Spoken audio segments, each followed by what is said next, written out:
ओम नमः शिवाय दोस्तों, आप सभी का स्वागत है हमारे इस यूट्यूब चैनल धर्म पथ में। दोस्तों, आज हम पढ़ेंगे बृहस्पतिवार व्रत कथा। भारतवर्ष में एक प्रतापी और दानी राजा राज्य करता था। वह नित्य गरीबों और ब्राह्मणों की सहायता करता था। यह बात उसकी रानी को अच्छी नहीं लगती थी।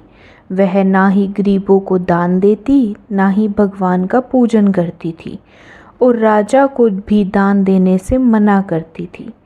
एक दिन राजा शिकार खेलने वन को गए हुए थे, तो रानी महल में अकेली थी। उसी समय बृहस्पति देव साधु वेश में राजा के महल में भिक्षा के लिए गए और भिक्षा मांगी। रानी ने भिक्षा देने से इनकार किया। कहा, हे साधु महाराज, मैं तो दान पुण्य से तंग आ गई हूँ। मेरा पति सारा दिन धन लुटाते रहते हैं। मेरी इच्छा है कि हमारा धन नष्ट हो जाए, फिर ना रहेगा बांस, ना बजेगी बांसुरी। साधु ने कहा, देवी, तुम तो बड़ी विचित्र हो। धन संतान तो सभी चाहते हैं, पुत्र और लक्ष्मी तो पापी के घर भी होनी चाहिए। यदि तुम्हारे पास अधिक धन है तो भूखों को भोजन दो, प्यासों के लिए प्याऊ लगाओ, मुसाफिरों के लिए धर्मशालाएं बनवाओ। जो निर्धन अपनी कुंवारी कन्या का विवाह नहीं कर सकते, उनका विवाह करा दो। ऐसे और कई काम हैं जिनके कारण तुम्हारा यश लोक परलोक में फैलेगा। परंतु रानी पर उपदेश का कोई प्रभाव न पड़ा। वह बोली, महाराज, आप मुझे कुछ ना समझाएं। मैं ऐसा धन नहीं चाहती जो जगह बांटती फिरूं। साधु ने उत्तर दिया, यदि तुम्हारी ऐसी इच्छा है तो तथास्तु। तुम ऐसा करना कि बृहस्पतिवार को घर लीप कर पीली मिट्टी से अपना सिर धोकर स्नान करना, भट्टी चढ़ाकर कपड़े धोना। ऐसा करने से आपका सारा धन नष्ट हो जाएगा। इतना कहकर वह साधु महाराज वहाँ से आलोप हो गए। साधु के अनुसार कही बातों को पूरा करते हुए रानी को केवल 3 बृहस्पतिवार ही बीते थे कि उसकी समस्त धन संपत्ति नष्ट हो गई। भोजन के लिए राजा का परिवार तरसने लगा। तब एक दिन राजा ने रानी से बोला, हे रानी, तुम यहीं रहो, मैं दूसरे देश को जाता हूँ, क्योंकि यहाँ पर सभी लोग मुझे जानते हैं, इसलिए मैं कोई छोटा कार्य नहीं कर सकता। ऐसा कहकर राजा परदेश चला गया। वहाँ पर जंगल से लकड़ी काट कर लाता और शहर में बेचता। इस तरह वह अपना जीवन व्यतीत करने लगा। इधर राजा के परदेश जाते ही रानी और दासी दुखी रहने लगी। एक बार जब रानी और दासी को 7 दिन तक बिना भोजन के रहना पड़ा, तो रानी ने अपनी दासी से कहा, हे दासी, पास के नगर में मेरी बहन रहती है। वह बड़ी धनवान है। तू उसके पास जा और कुछ ले आ, ताकि थोड़ी बहुत गुजर बसर हो जाए। दासी रानी की बहन के पास गई। उस दिन गुरुवार था और रानी की बहन उस समय बृहस्पतिवार व्रत की कथा सुन रही थी। दासी ने रानी की बहन को अपनी रानी का संदेश दिया, लेकिन रानी की बड़ी बहन ने कोई उत्तर नहीं दिया। जब दासी को रानी की बहन से कोई उत्तर नहीं मिला तो वह बहुत दुखी हुई और उसे क्रोध भी आया। दासी ने वापस आकर रानी को सारी बात बता दी। सुनकर रानी ने अपने भाग्य को कोसा। उधर रानी की बहन ने सोचा कि मेरी बहन की दासी आई थी, परंतु मैं उससे नहीं बोली, इससे वह बहुत दुखी हुई होगी। कथा सुनकर और पूजन समाप्त करके वह अपनी बहन के घर आई और कहने लगी, हे बहन, मैं बृहस्पतिवार का व्रत कर रही थी। तुम्हारी दासी मेरे घर आई थी, परंतु जब तक कथा होती है तब तक ना तो उठते हैं और ना ही बोलते हैं, इसलिए मैं नहीं बोली। कहो दासी क्यों गई थी? रानी बोली, बहन, तुझसे क्या छुपाऊं, हमारे घर में खाने तक को अनाज नहीं था। ऐसा कहते ही रानी की आंखें भर आई। उसने दासी समेत पिछले 7 दिनों से भूखे रहने तक की बात अपनी बहन को विस्तार पूर्वक सुना दी।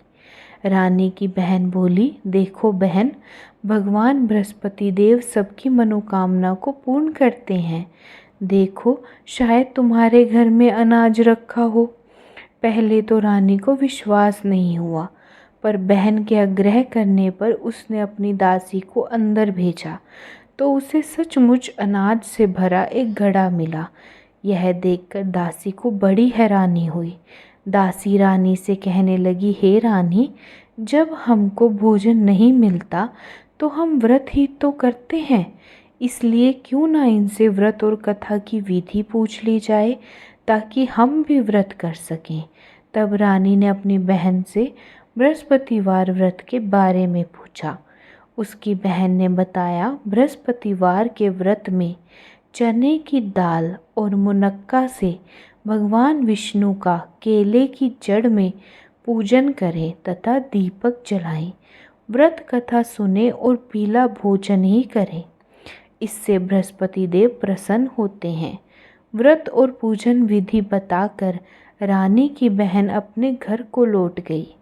7 दिन के बाद जब गुरुवार आया तो रानी और दासी ने व्रत रखा। गुड़साल में जाकर चना और गुड़ ले आई। फिर उसे केले की जड़ तथा विष्णु भगवान का पूजन किया। अब पीला भोजन कहाँ से आए? इस बात को लेकर दोनों बहुत दुखी थे, क्योंकि उन्होंने व्रत रखा था, इसलिए बृहस्पति देव उनसे प्रसन्न थे। इसलिए वे साधारण व्यक्ति का रूप धारण कर 2 थालों में सुंदर पीला भोजन दासी को दे गए। भोजन पाकर दासी प्रसन्न हुई और फिर रानी के साथ मिलकर भोजन ग्रहण किया। उसके बाद वे सभी गुरुवार को व्रत और पूजन करने लगी। बृहस्पति भगवान की कृपा से उनके पास फिर से धन संपत्ति आ गई, परंतु रानी फिर से पहले की तरह आलस करने लगी। तब दासी बोली, देखो रानी, तुम पहले भी इस प्रकार आलस्य करती थी। तुम्हें धन रखने में कष्ट होता था, इस कारण सभी धन नष्ट हो गया, और अब जब भगवान बृहस्पति की कृपा से धन मिला है तो तुम्हें फिर से आलस्य हो रहा है। रानी को समझाते हुए दासी कहती है कि बड़ी मुसीबतों के बाद हमने यह धन पाया है, इसलिए हमें दान पुण्य करना चाहिए, भूखे मनुष्यों को भोजन कराना चाहिए और धन को शुभ कार्य में खर्च करना चाहिए, जिससे तुम्हारे कुल का यश बढ़ेगा, स्वर्ग की प्राप्ति होगी और पितृ प्रसन्न होंगे। दासी की बात मानकर रानी अपना धन शुभ कार्यों में खर्च करने लगी, जिससे पूरे नगर में उसका यश फैलने लगा। एक दिन राजा दुखी होकर जंगल में एक पेड़ के नीचे आसन जमाकर बैठ गया। वह अपनी दशा को याद करके व्याकुल होने लगा। बृहस्पतिवार का दिन था। एकाएक उसने देखा कि निर्जन वन में एक साधु प्रकट हुए। वह साधु वेश में स्वयं बृहस्पति देवता थे।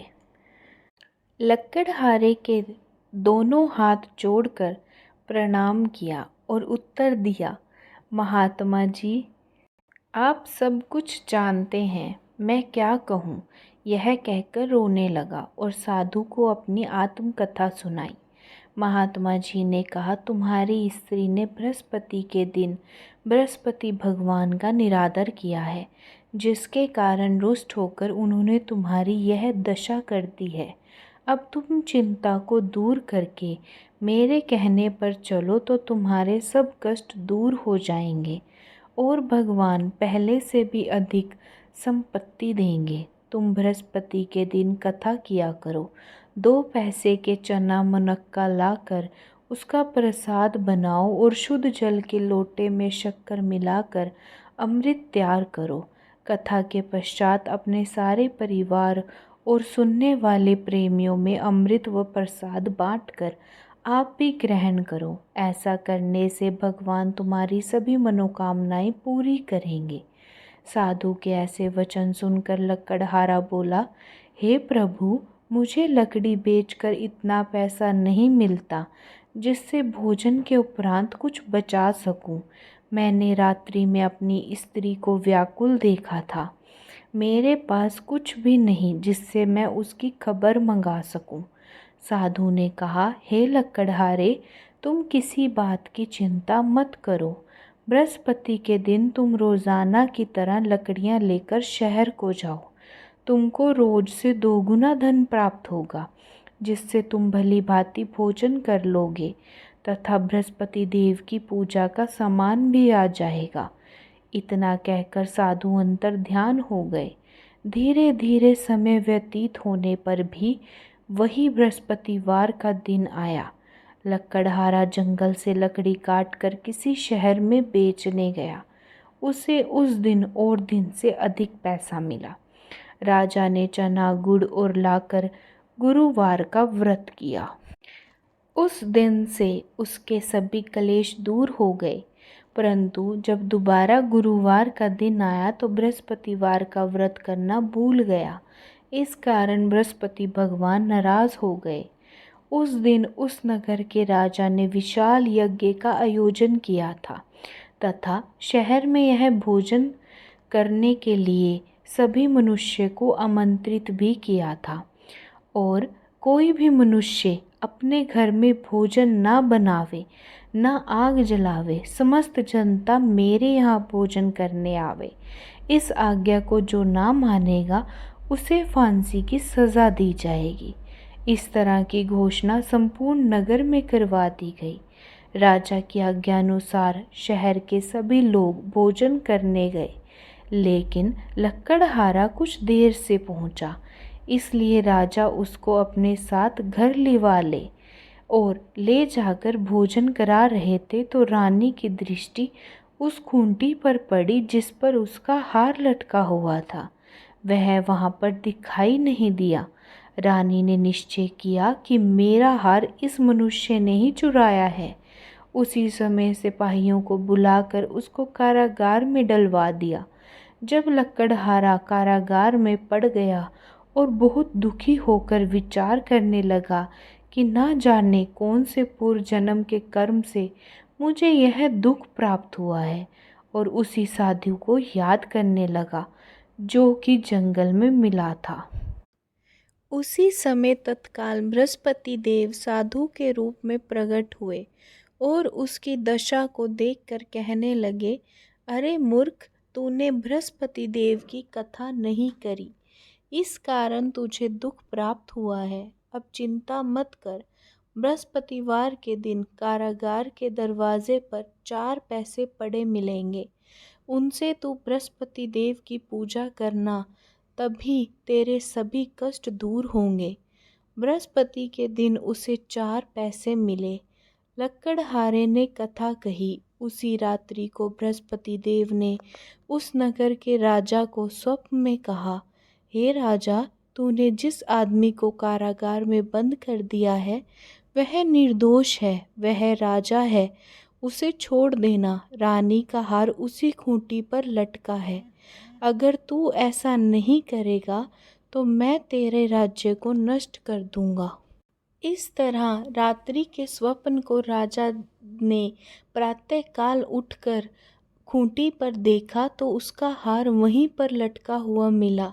लकड़हारे को बुलाकर क्षमा मांगी तथा लकड़हारे को योग्य सुंदर वस्त्राभूषण देकर विदा किया। बृहस्पति देव की आज्ञा अनुसार लकड़हारा अपने नगर को चल दिया। राजा जब अपने नगर के निकट पहुंचा तो उसे बड़ा आश्चर्य हुआ। नगर में पहले से अधिक बाग, तालाब, कुएं तथा बहुत सी धर्मशाला, मंदिर आदि बन गए हैं। राजा ने पूछा, यह किसका बाग और धर्मशाला है? तब नगर के लोग कहने लगे, यह सब रानी और बंदी ने की है। जो राजा को आश्चर्य हुआ और गुस्सा भी आया। जब रानी ने यह खबर सुनी कि राजा आ रहे हैं तो उसने बंदी से कहा, हे दासी, देख राजा हमको कितनी बुरी हालत में छोड़ गए थे। हमारी ऐसी हालत देखकर वह लौट न जाएं, इसलिए तू दरवाजे पर खड़ी हो जा। आज्ञा अनुसार दासी दरवाजे पर खड़ी हो गई। राजा आए तो उन्हें अपने साथ लिवा लाई। तब राजा क्रोध करके अपनी रानी से पूछा कि यह धन तुम्हें कैसे प्राप्त हुआ? तब उन्होंने कहा, हमें यह सब धन बृहस्पति देव के इस व्रत के प्रभाव से प्राप्त हुआ है। राजा ने निश्चय किया कि 7 रोज बाद तो सभी बृहस्पति देव का पूजन करते हैं, परंतु मैं प्रतिदिन में 3 बार कहानी तथा रोज व्रत किया करूँगा। अब हर समय राजा के दुपट्टे में चने की दाल बंधी रहती तथा दिन में 3 बार कहानी कहता। एक रोज़ राजा ने विचार किया कि चलो अपनी बहन के यहाँ हो आवें। इस तरह निश्चय कर राजा घोड़े पर सवार हो अपनी बहन के यहाँ हो चलने गया। मार्ग में उसने देखा कि कुछ आदमी मुर्दे को ले जा रहे हैं। उन्हें रोककर राजा कहने लगा, अरे भाइयों, मेरी बृहस्पति देव की कथा सुन लो। वे बोले, लो, हमारा तो आदमी मर गया है, इसको अपनी कथा की पड़ी है। परंतु कुछ आदमी बोले, अच्छा कहो, हम तुम्हारी कथा भी सुनेंगे। राजा ने दाल निकाली और जब कथा आधी ही हुई थी कि मुर्दा हिलने लग गया, और जब कथा समाप्त हो गई तो राम राम करके मनुष्य उठकर खड़ा हो गया। आगे मार्ग में उसे एक किसान खेत में हल चलाता मिला। राजा ने उसे देखा और उससे बोले, अरे भाई, तुम मेरी बृहस्पतिवार की कथा सुन लो। किसान बोला, जब तक मैं तेरी कथा सुनूंगा तब तक 4 हर्रिया जोत लूँगा। जा अपनी कथा किसी और को सुनाना। इस तरह राजा आगे चलने लगा। राजा के हटते ही बैल पछाड़ खाकर गिर गया तथा किसान के पेट में बड़ी जोर से दर्द होने लगा। उस समय उसकी माँ रोटी लेकर आई। उसने जब यह देखा तो अपने पुत्र से सब हाल पूछा और बेटे ने सभी हाल कह दिया। तो बुढ़िया दौड़ी दौड़ी उस घुड़सवार के पास गई और उससे बोली कि मैं तेरी कथा सुनूंगी, तू अपनी कथा मेरे खेत पर चलकर ही कहना। राजा ने बुढ़िया के खेत पर जाकर कथा कही, जिसके सुनते ही वह बैल उठ खड़ा हुआ तथा किसान के पेट का दर्द भी बंद हो गया। राजा अपनी बहन के घर पहुंचा। बहन ने भाई की खूब मेहमानी की। दूसरे रोज प्रातःकाल राजा जगा तो वह देखने लगा कि सब लोग भोजन कर रहे हैं। राजा ने अपनी बहन से कहा, ऐसा कोई मनुष्य है जिसने भोजन नहीं किया हो? मेरी बृहस्पतिवार की कथा सुन ले। बहन बोली, हे भैया, यह देश ऐसा है कि पहले यहाँ लोग भोजन करते हैं, बाद में अन्य कार्य करते हैं। अगर कोई पड़ोस में हो तो देख आऊं। वह ऐसा कहकर देखने चली गई, परंतु उसे कोई ऐसा व्यक्ति नहीं मिला जिसने भोजन ना किया हो। अतः वह एक कुम्हार के घर गई, जिसका लड़का बीमार था। उसे मालूम हुआ कि उनके यहाँ 3 रोज से किसी ने भोजन नहीं किया है। रानी ने अपने भाई की कथा सुनाने के लिए कुम्हार से कहा। वह तैयार हो गया। राजा ने जाकर बृहस्पतिवार की कथा कही, जिसको सुनकर उसका लड़का ठीक हो गया। अब तो राजा की प्रशंसा होने लगी। एक रोज़ राजा ने अपनी बहन से कहा कि हे बहन, हम अपने घर को जाएंगे, तुम भी तैयार हो जाओ। राजा की बहन ने अपनी सास से कहा।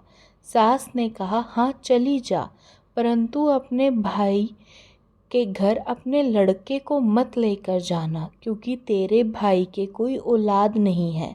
बहन ने अपने भैया से कहा, हे भैया, मैं तो चलूँगी पर कोई बालक नहीं जाएगा। राजा बोला, जब कोई बालक नहीं चलेगा तब तुम भी क्या करोगी? बड़े दुखी मन से राजा अपने नगर को लौट आया। राजा ने अपनी रानी से कहा, हम निर्वंशी हैं, हमारा मुंह देखने का धर्म नहीं है और कुछ भोजन आदि नहीं किया।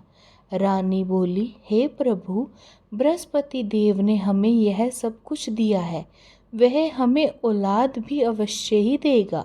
उसी रात को बृहस्पति देव ने राजा से स्वप्न में कहा, हे राजा, उठ, सभी सोच त्याग दे, तेरी रानी गर्भ से है। राजा की यह बात सुनकर बड़ी खुशी हुई। 9वें महीने में उसके गर्भ से एक सुंदर पुत्र पैदा हुआ।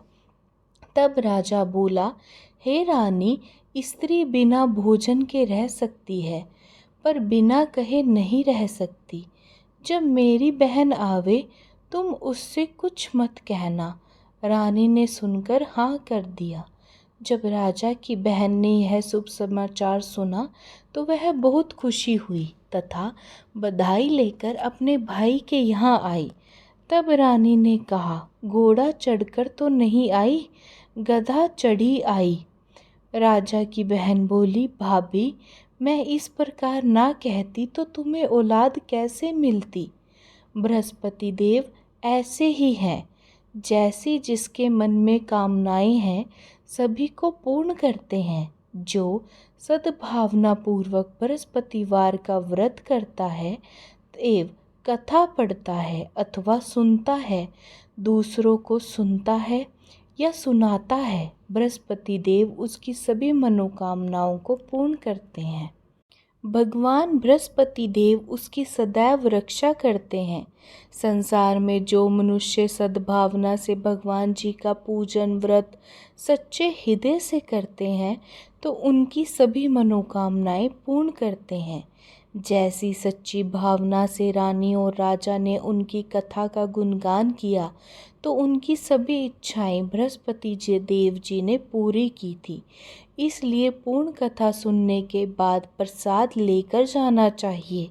हृदय से उसका मनन करते हुए जयकारा बोलना चाहिए। बोलो बृहस्पति देव की जय हो, भगवान विष्णु की जय हो। दोस्तों, यहीं पर हमारी बृहस्पतिवार की कथा समाप्त होती है।